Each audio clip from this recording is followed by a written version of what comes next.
L'Italie, on a l'impression de la connaître. Ferrari, Prada, Barilla, la pizza della mamma. On sait tous que l'Italie sait faire de mieux, du style, du goût et du grand standing. Mais derrière les clichés, il y a une autre Italie beaucoup plus discrète, obsédée par la technique et qui monopolise des marchés entiers sans que personne ne le sache. La question qu'on va se poser aujourd'hui, c'est comment 550 000 familles dépendent d'un seul produit italien et comment une boîte italienne est devenue le fournisseur vital des guerres américaines. Fincantieri, le roi des mers. Imaginez, vous êtes en croisière, un cocktail à la main, les cheveux dans le vent, sous vos pieds, 60 000 tonnes d'acier, l'équivalent d'un peu plus de 10 immeubles de 15 étages, capables d'avancer sur l'eau grâce à un moteur de 1500 tonnes.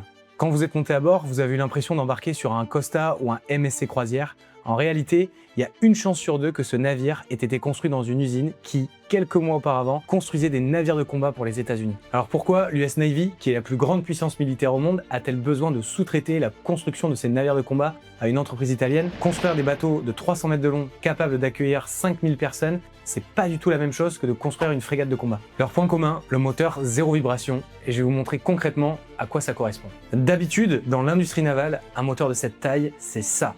Bon. Prenons un verre d'eau pour imager. Voilà comment il vibre quand un animal de plusieurs tonnes marche à proximité. Ok, maintenant on retrouve notre verre d'eau posé à côté du moteur. Lorsqu'il fonctionne, imaginez, vous êtes en croisière, un cocktail à la main, les cheveux dans le vent et ce moteur de 1500 tonnes qui vrombit dans vos oreilles. Avec le moteur zéro vibration de Fincantieri, c'est un tout autre niveau dont le secret est jalousement gardé et qui permet à notre verre d'eau de ne pas bouger durant son fonctionnement. Pas de vibration, pas de bruit. Et c'est là que l'armée commence à être intéressée par leur technologie. Une frégate ou un sous-marin qui réduit drastiquement sa signature acoustique devient quasiment indétectable pour les sonars adverses. Aux États-Unis, la construction navale est devenue au fil des décennies un secteur incroyablement rigide avec des chantiers gigantesques, des coûts qui explosent et des retards de livraison qui sont devenus la norme. Les Italiens ont sorti leur épingle du jeu en les rendant totalement dépendants de leur savoir-faire. L'Italien a désormais 18 chantiers navals et embauche près de 24 000 personnes dans le monde. Et l'entreprise a enregistré un redressement historique de son bénéfice qui est passé de 27 millions en 2021 à 117 millions en 2025. Et en plus, ils ont un carnet de commandes qui est plein jusqu'en 2039. Le numéro 1 des bateaux de croisière n'est donc pas prêt de disparaître et pourtant, vous ne verrez jamais son logo. Un petit peu comme l'entreprise suivante, sans qui tourner son robinet pour boire l'eau qui en coule ne serait pas un geste du quotidien. De Nora, une révolution hier et demain. Milan, 1923.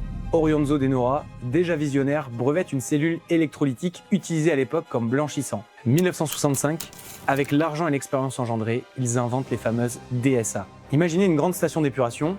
Pour nettoyer l'eau ou tuer les bactéries, on utilise de l'électricité et on plonge de grosses plaques métalliques dans les bassins. Les DSA créés par De Nora, ce sont précisément ces plaques en titane ultra résistantes. Avant, les usines utilisaient des plaques en graphite ou en plomb qui s'usaient à vue d'œil et devaient être changées sans arrêt. Et cette invention, au-delà de l'aspect financier, elle a aussi un intérêt humain puisqu'elle permet d'éviter aujourd'hui de manipuler des stocks de chlore gazeux qui sont extrêmement dangereux pour la santé. De Nora ne vend pas directement au grand public, mais elle fournit les éléments technologiques indispensables pour les géants comme Veolia ou encore Suez. Ils ont tout simplement sécurisé l'eau pour des millions de personnes. Ils auraient pu s'arrêter là, mais cette société centenaire, elle a décidé d'aller de l'avant avec un chiffre d'affaires qui se stabilise autour de 875 millions d'euros en 2025 à la suite d'une progression de 40% en 4 ans. Aujourd'hui, ils sont assez solides pour se lancer dans l'écologie du futur en étant la seule entreprise au monde à générer des millions de profits sur l'hydrogène vert, sécurisant des méga contrats allant jusqu'à 40 millions d'euros, rien que pour des projets comme en Andalousie, qui doit à terme remplacer l'hydrogène gris fabriqué avec des énergies fossiles. Dallara, le corps invisible. Ah, le dimanche, poulet, frites, le sommeil qui nous gagne doucement avec en bruit de fond le ronronnement du moteur des voitures de course sortant du téléviseur. Ferrari, McLaren, chaque Grand Prix est l'occasion pour les constructeurs de démontrer leur savoir-faire. En France et en Europe, le sport automobile qui dépasse tous les autres, c'est la Formule 1. Un sport qui peut entraîner certaines inégalités. Celui qui a le plus d'argent a la meilleure technologie et gagnera 9 fois sur 10. Aux États-Unis, son équivalent, l'IndyCar, a une philosophie très différente. Tout le monde utilise exactement le même châssis unique, seuls les moteurs changent. Le choix se fait entre Honda et Chevrolet. Résultat, la grille est ultra serrée et la différence se fait sur le talent du pilote et la science des réglages des ingénieurs. Finalement, pour la Formule 2 et Formule 3, l'antichambre obligatoire pour passer à la Formule 1, c'est exactement la même chose. 100% des voitures sur la grille ont le même châssis. Vous vous demandez ce que cette histoire a à voir avec notre entreprise italienne? Eh bien c'est simple, cette entreprise, c'est Dallara. et elle a le monopole total sur les châssis des voitures de course IndyCar, Formule 2 et historiquement Formule 3 et E. Peu importe le constructeur, le sponsor ou l'écurie, c'est une Dallara. Chaque coureur sur le circuit F1 a forcément roulé dans une Dallara pendant des années, confiant littéralement leur vie à leur génie industriel. Niché au cœur de la Motor Valley et fondé en 1972 par un ancien ingénieur de chez Ferrari et Lamborghini, Giampaolo Dallara a réussi à se rendre tellement indispensable que sans sa marque et ses 1200 salariés, le sport automobile moderne s'effondrerait. Rendez-vous compte, si chaque écurie devait concevoir sa propre coque en fibre de carbone afin de rivaliser, le coût des courses exploserait. Aujourd'hui, les plus grands constructeurs de supercars, Bugatti, Ferrari, sous-traitent l'ingénierie de leur bolide chez Dallara, les faisant sortir des circuits, dont l'une des plus connues est la Bugatti Veyron. Ce monopole les a menés à avoir une croissance impressionnante de leur chiffre d'affaires sur les dernières années, passant de 57 millions en 2021 à plus de 222 millions en 2025. Ils ont mis leur savoir-faire d'excellence au service d'un mastodonte mondial de l'aérospatiale, de la défense et de la sécurité. Leonardo. Un mastodonte européen qui brasse plus de 19,5 milliards d'euros par an et qui par ailleurs emploie plus de 62 000 personnes dans le monde et dont le business model repose sur une obsession, régner en maître sur la guerre électronique. Et pour y arriver, ils ne font pas que produire du nouveau matériel, ils passent aussi des partenariats ou encore achètent des parts d'autres entreprises spécialisées. Pour la construction de satellites d'observation et de défense, ils ont acheté 33% de Thales Alenia Space et pour récupérer les données de ces satellites, ils ont acheté 67% de Telespazio, un spécialiste de la télécommunication. Leonardo est devenu la clé de voûte technologique sur laquelle les gouvernements et les armées les plus puissantes du monde se reposent pour leurs missions les plus sensibles. Leurs produits, systèmes ou technologies sont utilisés dans 150 pays à travers le monde. Vous allez me dire, la guerre c'est dispensable, mais il y a un autre domaine où Leonardo est devenu indispensable, le sauvetage en conditions extrêmes. Pensez à un pilote aux commandes d'un hélicoptère, au milieu d'une tempête pour sauver les passagers d'un bateau, avec la certitude absolue que chaque capteur, chaque pale et chaque satellite relié à votre appareil fonctionne au millimètre près. Et pour concevoir les pièces les plus légères, furtives et résistantes de ces pales d'hélicoptères ou de ces aéronefs, Leonardo s'est tourné vers Dallara.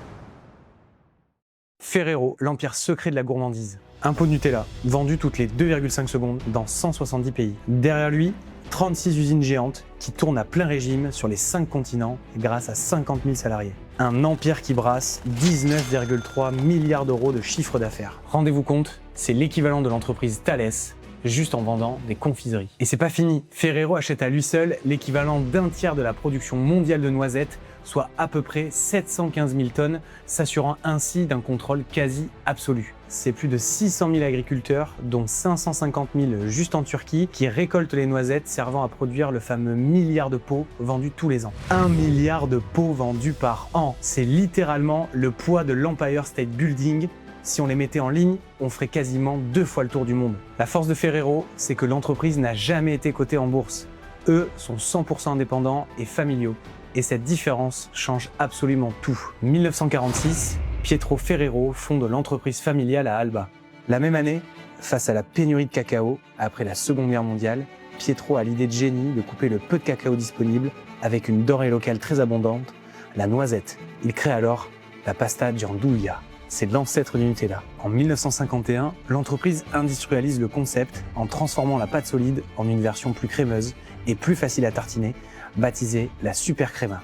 Mais c'est réellement en 1964, sous l'impulsion de Michel Ferrero, le fils de Pietro, que la Super Crema est améliorée, redessinée et rebaptisée mondialement Nutella. Le pot iconique tel qu'on le connaît est né et conquiert immédiatement l'Europe.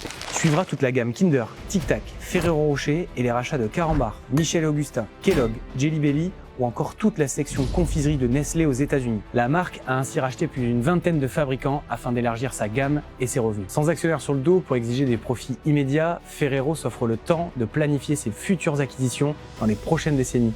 Et ce modèle, unique, secret et redoutable, a véritablement transformé une petite pâtisserie d'Alba en l'un des plus grands maîtres du goût de la planète. Alors, à l'heure où ces entreprises façonnent notre quotidien et notre avenir sans qu'on y prête attention, qui de l'innovation technologique ou de la puissance financière détient véritablement les clés du monde de demain? Discutons-en en commentaire et si cette vidéo vous a plu, n'hésitez pas à partager et abonnez-vous pour ne rien manquer. Et surtout, n'oubliez pas, faites respirer votre patrimoine.